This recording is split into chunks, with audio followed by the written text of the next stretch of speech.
I'm seeing a lot of broken people, and nowadays it seems as if we can pretty much categorize them into two different subsets of thinking, if you want to put it that way. So the first category that is quite common and it's rising rampant is narcissistic traits or full-blown narcissists, and that's pretty much the Jezebel spirit, and it's very prevailing. It's very, very common. Contrary to popular belief, I know there is some psychologists who come out saying that it's a rare condition, it's a rare disorder, when in all actuality is very, very common. The reason why we don't call them narcissists is because, number one, we are not psychologists, we are not psychiatrists. Number two, we can't actually label people in medical terms.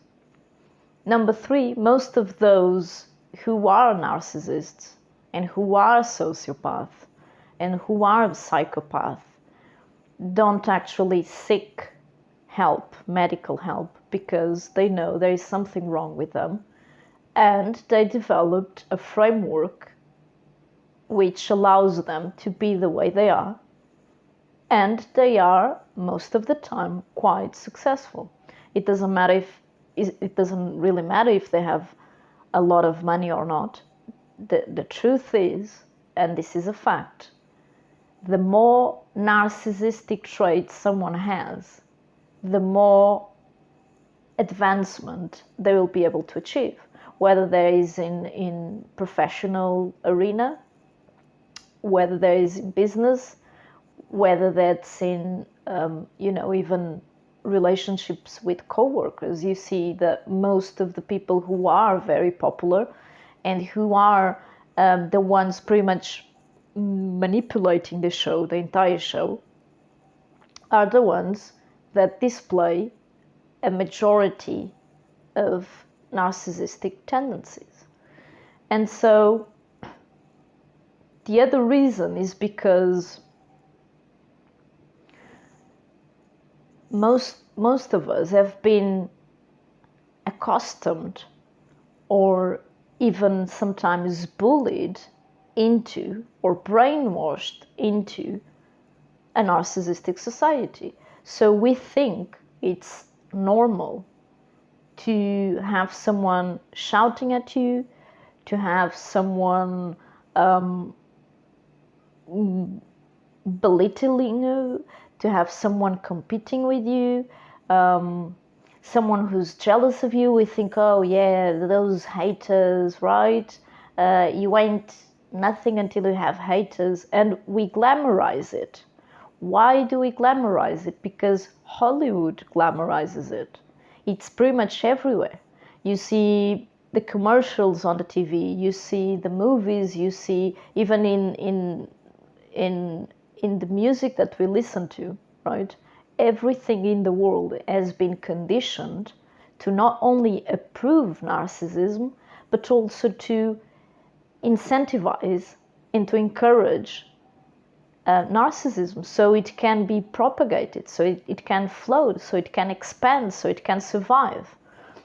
And one of the things that we have to do, and when I say we, I mean people who are connected to God, people who are empath or describe themselves as empaths, people who know that there is something wrong with our society, people who want to live in a peaceful environment and are quite tired of dealing with these disordered individuals, these demonized people, right?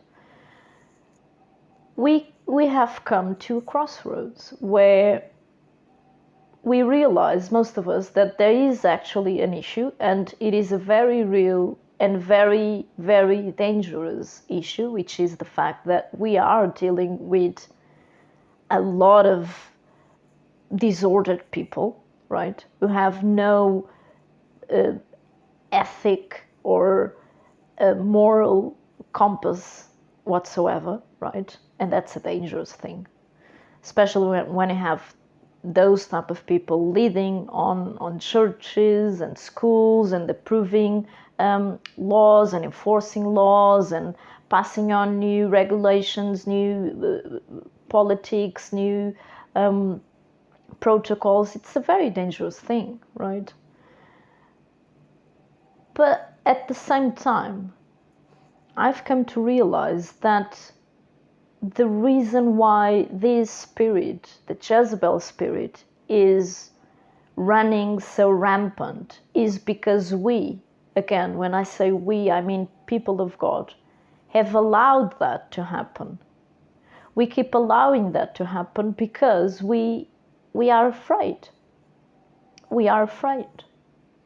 We are afraid of the consequences. We are afraid of losing our jobs. We are afraid that we are not going to fit in. We are afraid of the rejection. We are afraid of the bullying that will come with it. We are afraid of the stalking that may come with it. We are afraid of feeling that we might not be good enough. We are afraid of so many things that this spirit has impressed or input on us, that we just stay silent. We just stay silent, and we put up with it.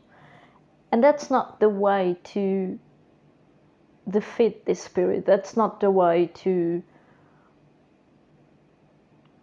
stand up for what's right. We need to stand up for what's right, because if not, then we'll keep on experiencing more and more and more narcissism, and more and more and more people with the Jezebel spirit. And so I just really want to share my concern about what's going on all over the place, all over the world, and to urge everyone who's listening to do a few things. And number one is to heal yourself. You need to heal yourself. You need to heal your wounds. You need to recognize what part of you has attracted Jezebel to you. And now, mind you, Jezebel will always be attracted to you, right? We can see that in the Bible. Jezebel has always been fascinated with the prophets to the point of wanting to destroy them, because this spirit realizes the power the children of God carry and the authority that we carry as God's people, right? But there is a reason why God has given us all this power and all this authority. There is a reason for that, and the reason is to keep the balance, to keep things balanced, to keep the equilibrium.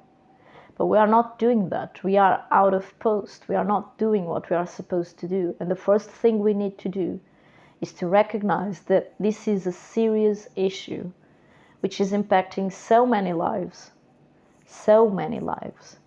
in so many different arenas, whether that's in the workplace, whether that is in a family context, whether that's in public. Even in public, you see things that are absolutely outrageous, and you think to yourself, how in the world does this individual think that's even normal to act that way, you know? But no one does anything. Now, I'm not saying to go out there and start picking up fights. That's not what I'm saying. What I am saying is this: even though Jezebel will always be attracted to God's people, and there is no way to shake that off, right? There are a few things that we can do in order to keep our authority, keep our sanity, and keep our power, which is our empathy. That's a gift that was given by God. What Jezebel wants to do is to come in and twist that and make you think that